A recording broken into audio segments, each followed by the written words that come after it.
Why have we come to earth? Do you remember?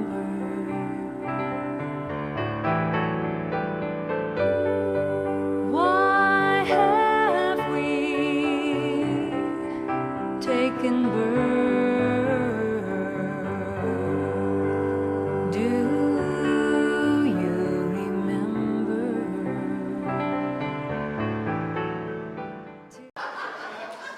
How do you follow that? I'm glad Dalton only comes to town once in a while. Nothing personal.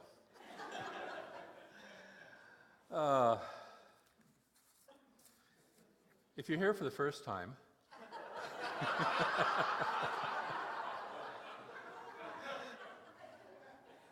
we do try to have this much fun. Thank you. That was fun. That was great fun. Took me back to my old Catholic roots. Genuflect, genuflect, genuflect. What's that? He does the dance. Yeah. We have a very serious topic today. It's playfulness. Playfulness. And playfulness is a very serious thing, right? Amen. We have to be serious about our playfulness. We've been working this whole month on the topic of creativity. And why creativity? The universe is constantly creating. Have you noticed? Okay? And we get to play in it. We get to be part of that. And we either get to create consciously or unconsciously. I think it's Michael Beckwith who said that we're all walking around asleep. Some of us are in a deep sleep, bumping into things and completely unaware that we're asleep. And others of us are in a light sleep and beginning to wake up and beginning to realize that we don't know it all. We're ignorant. He calls it a sacred ignorance. Okay? And so we're in this process of, can we wake up to the creativity of the universe that's flowing through us? And can we then direct it consciously? Because that's what we're here to do. You know, we're conscious emanations of the divine. The divine evolved and continued to evolve and continued to evolve until it showed up as conscious beings. That's you and me, to whatever degree we are. Okay? So it's important to start to look at the qualities of creativity, because we are then taking those qualities and applying them to our lives and applying them to our world. And if you haven't noticed, a whole lot of the world gets created by people who aren't real awake, right? If you're not sure, just watch the news. You know? So we wanted to play with this topic today. So I wanted to talk about playfulness. Playfulness supports having a flexible mind. You know, you gotta have flexible lips to be able to, I think, move that fast and say those many words together. You know, I'm not sure even I could do that, maybe with some practice. But having a flexible mind, the mind is like a parachute. It works best when it's open, right? So we're going to look at the qualities of creativity today, the qualities of creativity. And I want you to just notice what they are. And the second one is withholding judgment. So that means about yourself or the person next to you, if you're with somebody. We're going to take a look at creativity. So what are 6 qualities, the 6 qualities that most studies say creative people have? The first one, we're going to break these down and get into them in a little bit, but I'm going to just start with the 6th right away. Number 1 is fluency of ideas. Ideas flow, okay? And how well they flow. Number 2 is withholding judgment. Creative people withhold judgment. They don't judge things right away. Number 3 is a tolerance for ambiguity.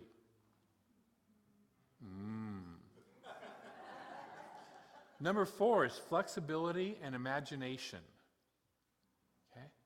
Flexibility, and this is mental flexibility. Number 5 is focus or emotion, how deep we are willing to get into something. And number 6, the first service didn't like this one. Number 6 is a preference for disorder. Most of us don't like this one. Nothing against the first service. So let's break those down. Number one, fluency of ideas. Fluency of ideas is how fast and how quickly ideas begin to flow for us. How the quantity and the speed of making things up. Because you realize that everything that has ever been created is somebody made something up, right? You know, we always tell our kids, you know, stop making things up. No, keep making things up. You know? And so can we continue to make things up? One of my mentors went to the engineers for a software company, Lotus Software, if anybody remembers, back in the 80s. They had a wonderful program called Lotus 123 and a lot of other very creative software. And they were headquartered in Boston. And he talked to the engineers and he said, you know, how do you do this? How do you come up with these ideas? And after all, they realized they could actually trust him enough to tell him the truth. Because what they told their shareholders and their bosses was, well, we make up these manuals and we do, you know, I said, actually, that's not really what happens. What happens is we get together, we make stuff up. And then we develop the manuals to support it. We kind of work backwards, okay? We already have the outcome done. We know what we're going to do. We make it happen, and then we figure out how it works and how to tell others that it works. That's the creative process, okay? That's the creative process. We start to allow ourselves to flow with ideas, and we're able to see connections rapidly. So, for instance, I mentioned in the first service that one of my favorite seasons is upon us right now. Luke? Yeah. What season is upon us right now? Football. Yes, and somebody else got it over here too. And so football quarterbacks, good ones, like Russell Wilson and what's that other guy?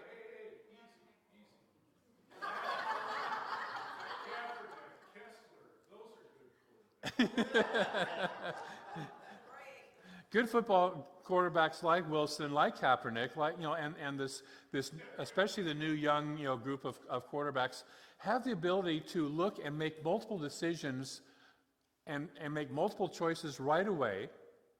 They can stay with the play, or they can create off the play, or they can create way off the play. Okay? And that's how we are. See, we have decisions in life that we have to make. Is there one way to look at it? Or can we start to play? Mary Morrissey in the Prosperity Plus program talks about a father who was a fourth-generation barber. The shop had been handed down from his father and his grandfather and his great-grandfather to him. And in the small town that they were in, one of those chain store, you know, chain haircut places had moved in. And they were offering $6 haircuts. And he couldn't compete with that. He couldn't keep his business open at that price.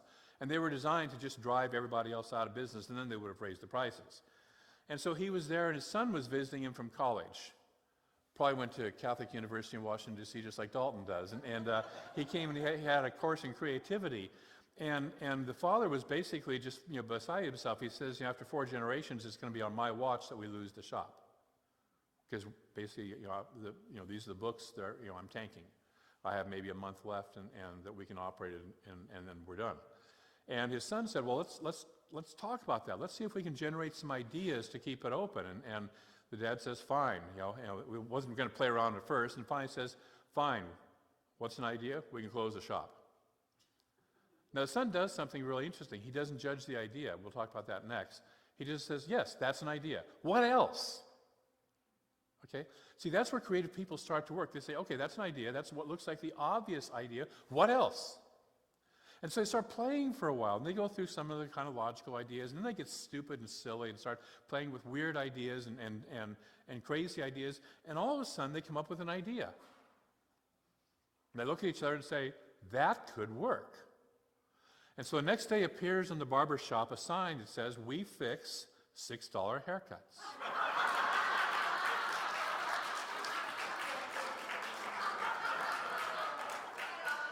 Okay? But it took getting past the first few ideas of this is how it has to happen, this is the way it's going. And by the way, according to the story, they continued in business just fine, thank you. Okay? We want to have the fluency of ideas. when we trust that ideas keep coming. A poet who knows that they have more than 2 words to describe a dark and stormy night is a poet who can create something far more wonderful out of that when they have 50 or 100 words that come to them and flow through them, okay? When like Dalton has a whole repertoire of music that he can pull from, that he can say, what can I use as an appropriate song? Dalton will sing everything from a beautiful Ave Maria, which some of you have heard, which is, as Laurie in the office says always, oh, when he's going to sing that, I have to bring Kleenex, to something fun like the Vatican Rag, and everything in between. So when we have this repertoire of ideas, when we start to open up to the flow of ideas, the fluency of ideas, we become more creative. But oftentimes we get stopped as children, and we're cut down in our ability to think of ideas, and we're told, follow the line, just this is the way it's done. How many of you got told this is the way it's done somewhere in your life about something, okay? And so we stop thinking, we stop being creative, we stop searching. So that's number 1, is fluency of ideas, opening up to the flow of ideas. Number 2 is withholding judgment, and this is part of the first one. These all relate together, they all interact together. In the idea creation process, we don't judge. See, most of us will come up with an idea, then we start to judge it. Will this work? Is this practical? What will people think about it if I do this? What will people think about it if I wear this silly hat to church today, on the platform? Et cetera, et cetera. Or, my wonderful, fire shoes, right. We start getting into judgment. But what the creative person does is they withhold judgment in the idea sourcing part. And what that does is allows more and better ideas to flow. See, if the kid would have shut his dad down and said, Dad, that's a really stupid idea, Dad wouldn't have come up with any more ideas. Okay? So we don't judge. We just let them flow. And when we know that there are ideas that are flowing, we don't have to hang on to them. The last part of this is that once we get close to the solution, once we are actually applying it, when we have all these ideas, then we do evaluate, is this really going to work? But the thing is, we can let go of an idea that we realize is not going to work. How many of you come up with an idea that looked wonderful on paper, and when you actually applied it, or the old, that sounded better in my head than when I spoke it out loud, right? And so, but if we realize that we have another 50 ideas behind that, we can let go of this idea that won't work because there's something else that will. Okay? So that's the second one, is we withhold judgment as we're in the process of creating ideas. Number 3 is we have a tolerance for ambiguity, which means living in uncertainty. How many of you love to live in uncertainty? Not many. Okay? We live in uncertainty. We don't have to immediately relieve the anxiety of not knowing. Most of us have been trained, you got to have a good pat answer. You got to know, everything's got to be, straight, conformed, comfortable. The creative person says, no, I'm willing to live in a different kind of situation. I'm willing to live where I don't know the answer. I'm willing to be that trapeze artist that has let go of the one trapeze and hasn't seen or caught the next trapeze coming yet. I'm here in the air. I'm willing to live there. I'm willing to stay there for as long as it takes until that next trapeze shows up. There's a fabulous book by Eliana Van Zandt called In the Meantime, which is a great kind of guide and process and journal and diary for her for living in that when we're in between situations. We've all been in between situations, right? We've been in between relationships, jobs, everything. Frankly, we spend most of our lives, believe it or not, in between, right? I mean, if we really look at it, we spend our lives in between something. When we're little kids, we have little Brooklyn who's 4 years old right now. She wants to grow up. She wants to be 21. Most of the rest of us want to be 21 too. Okay? We're living in between something. When I grow up, when I get older, when I get not so old, when all that stuff, we're living in between. Are we comfortable in being able to do that? Can we accept the conflict that comes from that? And that's the other part of this tolerance of ambiguity is we accept conflict. Every good idea that anybody has ever had has had naysayers who say that's not going to work. You ever notice? I read recently, I was reading on the field of aviation. They said the history of aviation is the story of you can't do that. Okay? If God wanted us to fly, we'll go to that Mississippi Baptist church. If God wanted us to fly, he would have given us.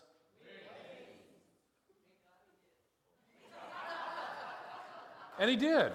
We just had to kind of figure out how to work with them.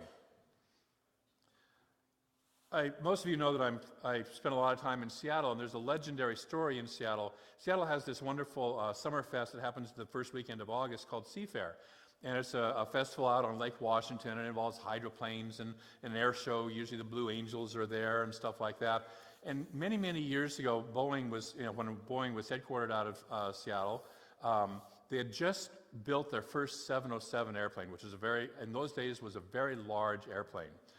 And they had a pilot, and I can't remember his last name, but the name he went by was Tex. Okay. Now, the minute you have a pilot going by the name of Tex, you got a troublemaker, right? Yeah.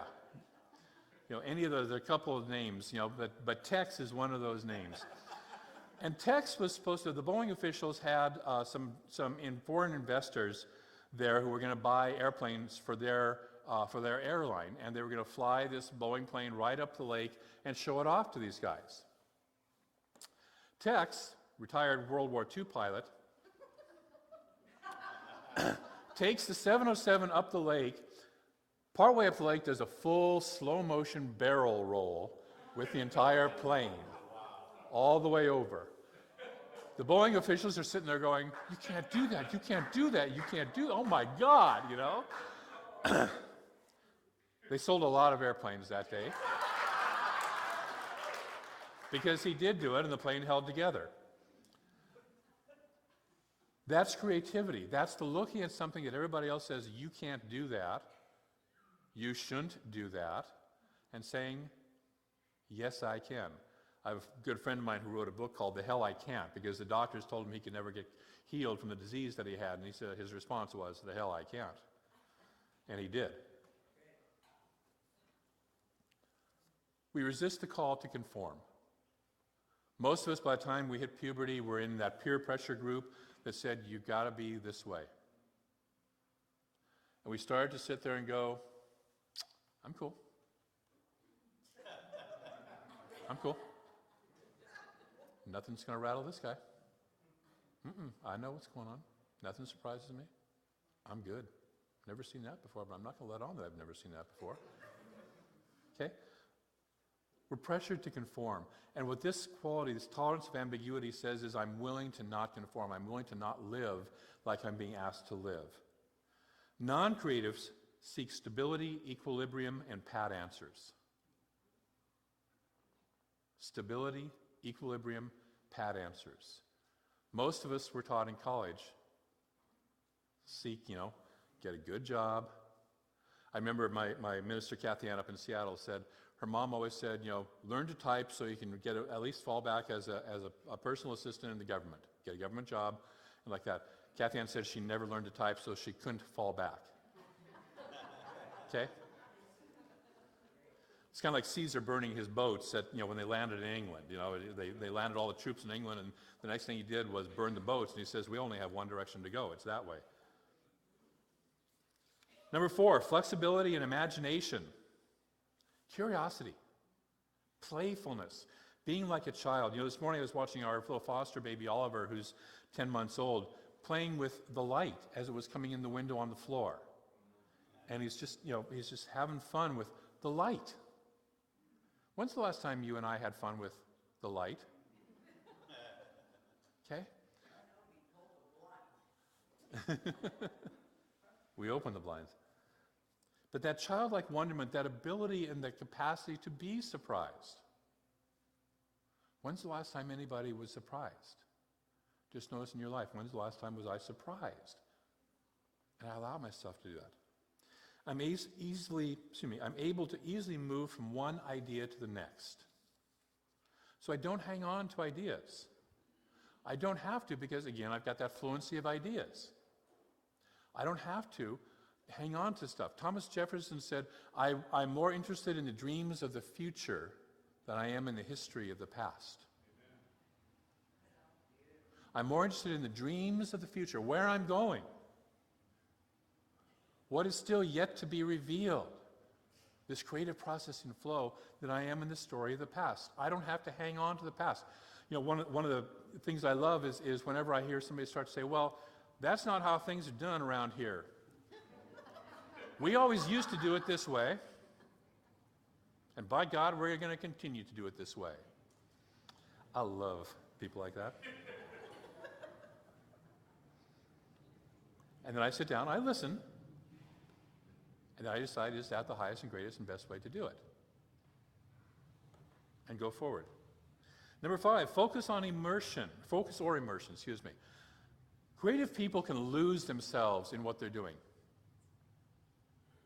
Many of us have had something that we're doing that we love so much, we're so immersed in it, that we've totally lost our sense of time, right? You forget about how long it's been. Okay? Creative, that's one of the qualities of creative people. I can actually let go of all the distractions. I can put down face crack.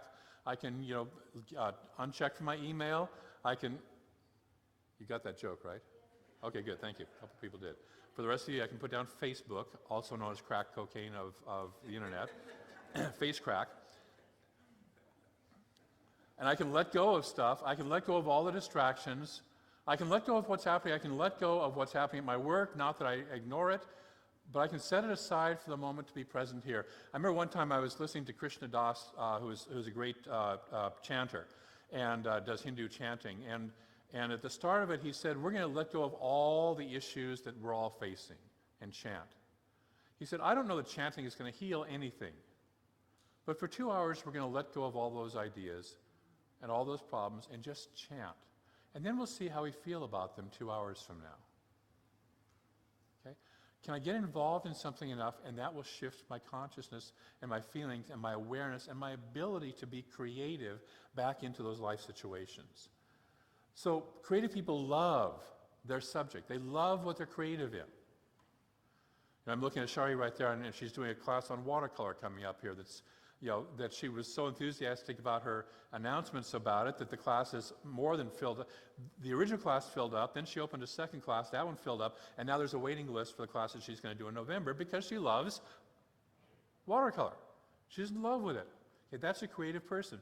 They're in love with their subject. Musicians are in love with music, and they're the ones who create the new music.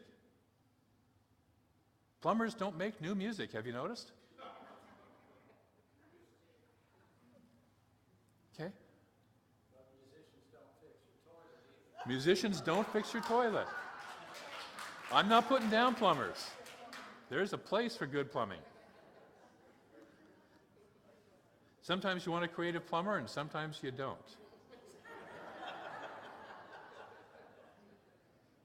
They're focused, they're immersed, they're very involved, and they stick with whatever they're working with until the answer shows up. Okay?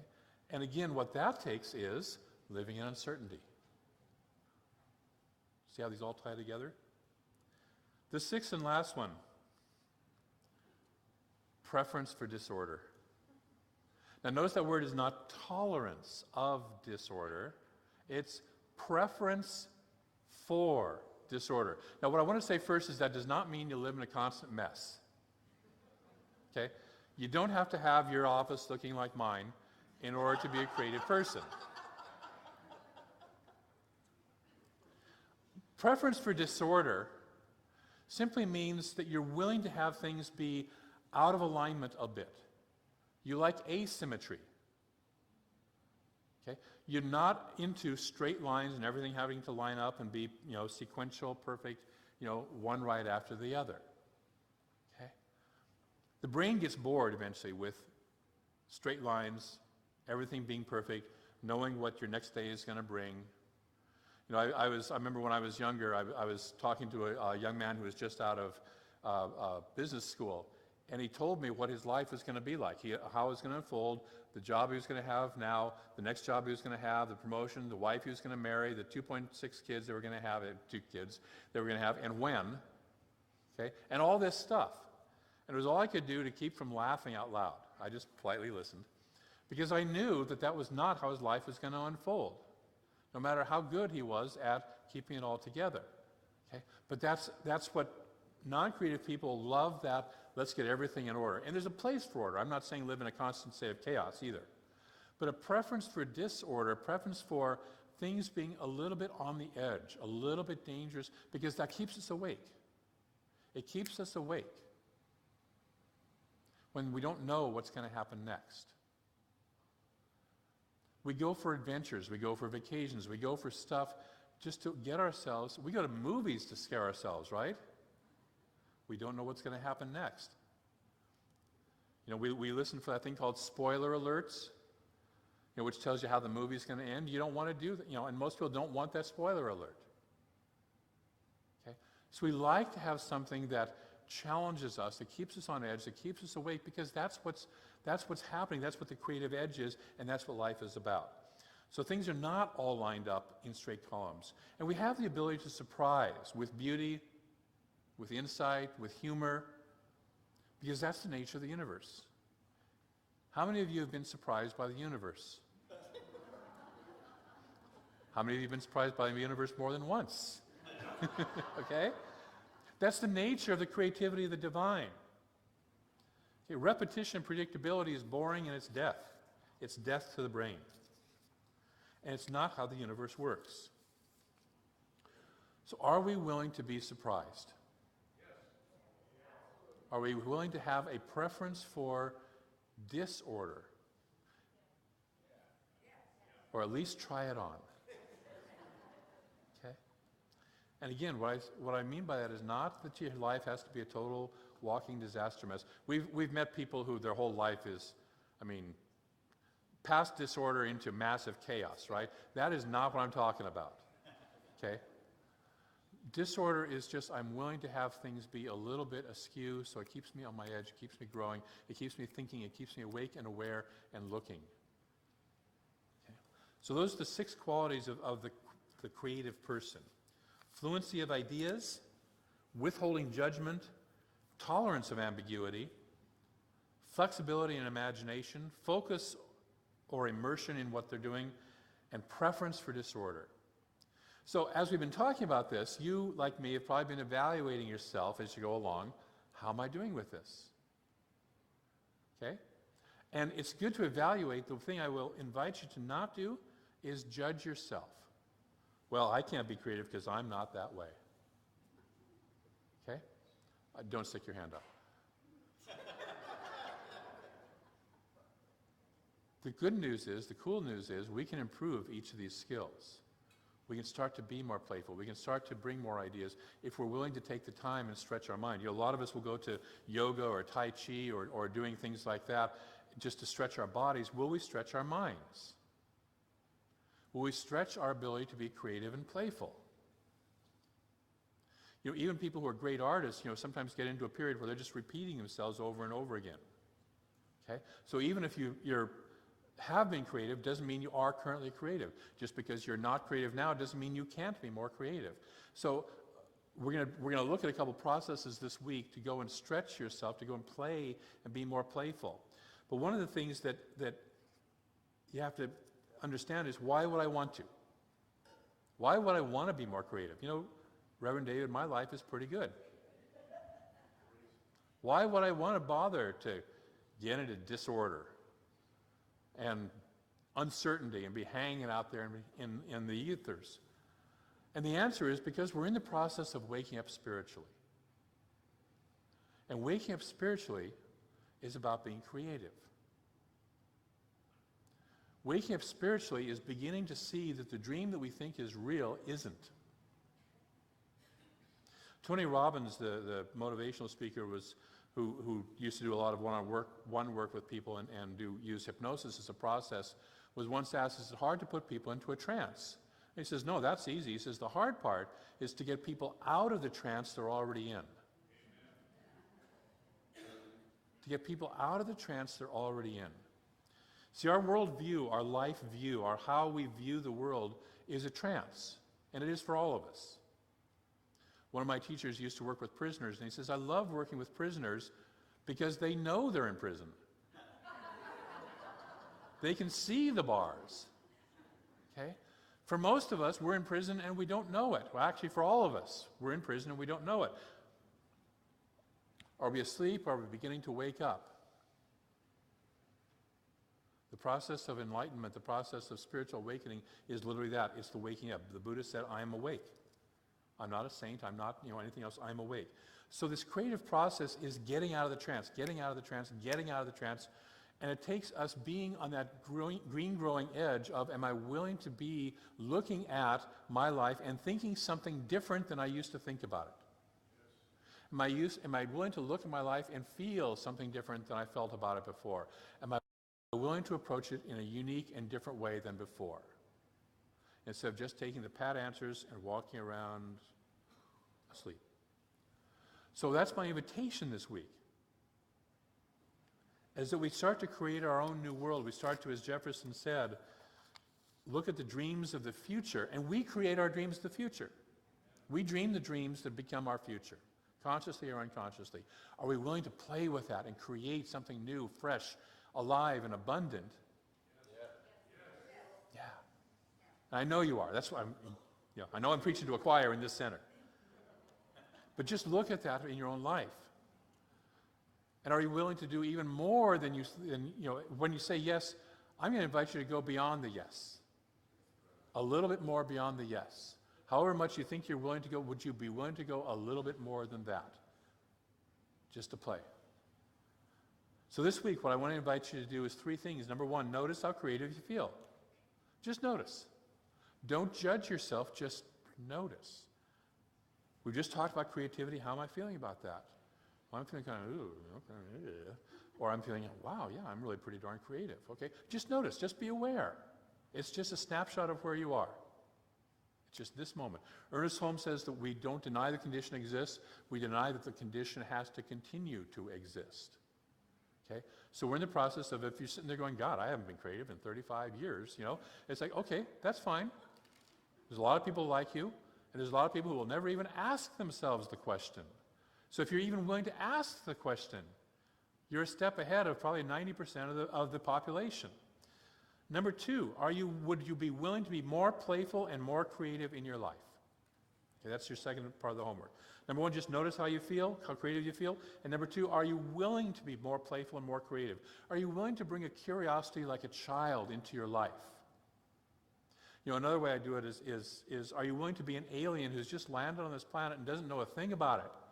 And look around, including at your own life especially, and just see what you think. Are you willing to get outside of, this is the way, this is my normal way of thinking of myself. This is David Robinson's way of always approaching life. Am I willing to step out of that life and say, wow, if I wasn't David Robinson, how would I be approaching this life? Yes. Ask silly what-if questions. I want to invite you this week to get silly. You want to get silly? Would you be willing to spend at least a little time this week being silly? Every day. I don't care if it's 15 or 20 minutes, asking what-if questions. What if this chair had never been made? How would I make a chair? I don't know. Make it up. What if I wore a silly hat to church? What if I wore shoes with fire on them to church? Okay? Pretend you don't know anything about something ordinary. Pretend, take something ordinary in your life, pretend you don't know what it's used for, you don't know anything about it, and make stuff up about it. We all did this as kids, right? Who was it that was talking? Jamie was talking about being in a store yesterday with a couple of kids, and they were playing around, and the one kid grabbed, I think, a net or something like that, and said, somebody said, what are you doing? And he says, I'm a jellyfish catcher, and you're a jellyfish. I'm going to catch you. Okay?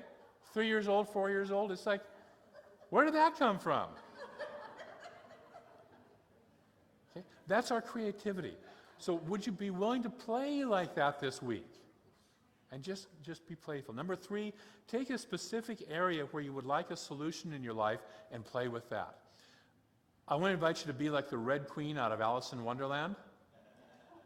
Make up 6 impossible things before breakfast. Alice comes to her and they're having a conversation. Alice says, why, That's impossible. And the queen says, I believe you don't have much experience with the impossible. Why, when I was your age, I used to make up 6 impossible things before breakfast. Okay? Would you be willing to make up 6 impossible things before breakfast? Or at least sometimes during your day, about some aspect of your life? Would you be willing to just start the ideas flowing? It doesn't have to be practical. It doesn't mean you're going to act on them. Just make them up. Okay? If you've got a health challenge, if you've got a relationship challenge, if you've got a financial challenge, if you've got a whatever challenge, make some stuff up about it. Make some impossible ideas and just play. Just stretch your mind. That's all we're doing here, is we're stretching a muscle. So that's the homework this week. Notice how creative you feel. Be willing to be more playful and creative, and take a specific area where you would like a solution and play. Willing to do that? Yes. Great. Come back and tell me how it works. And I know I said this is homework, but have fun with it.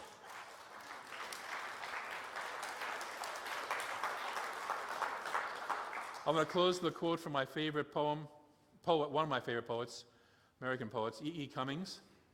This is from A Poet's Advice to Students.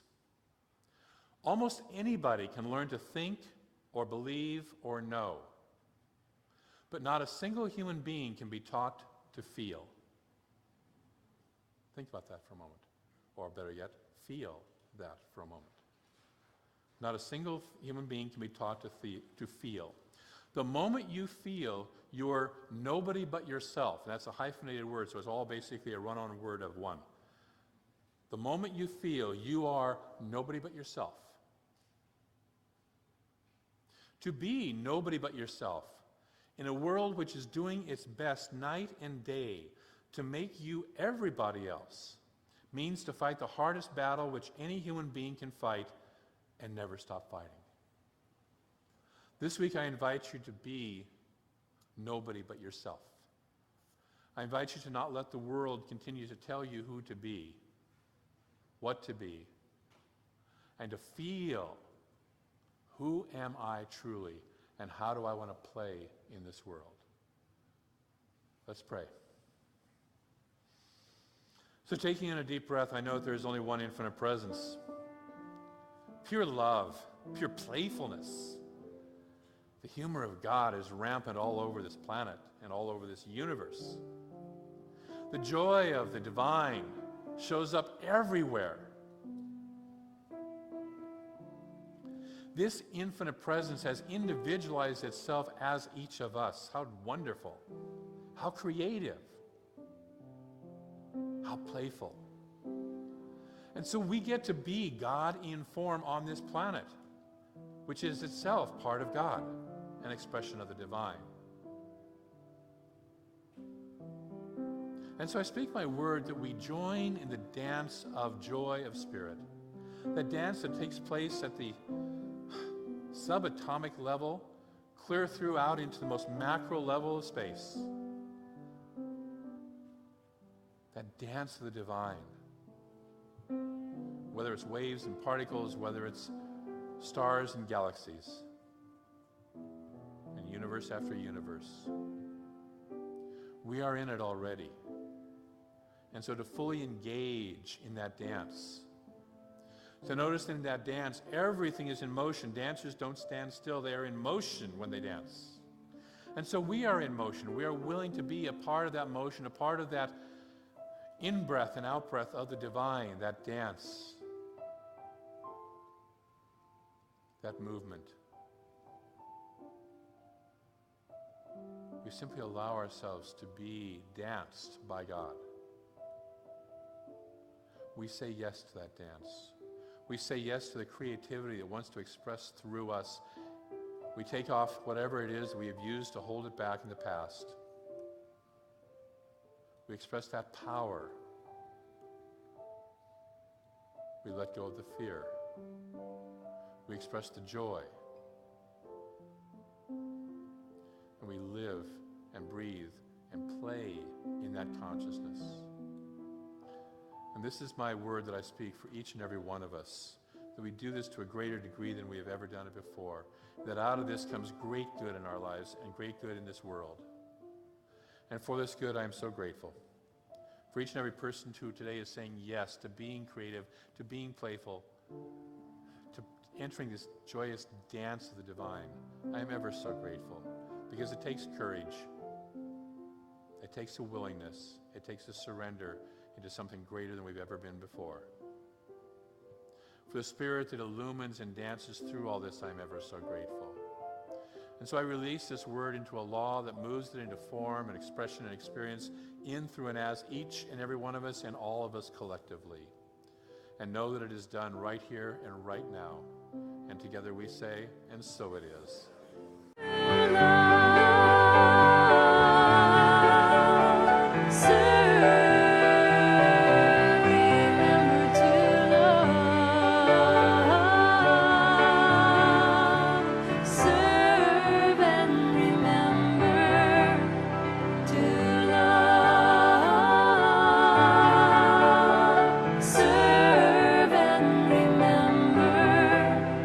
To love, serve.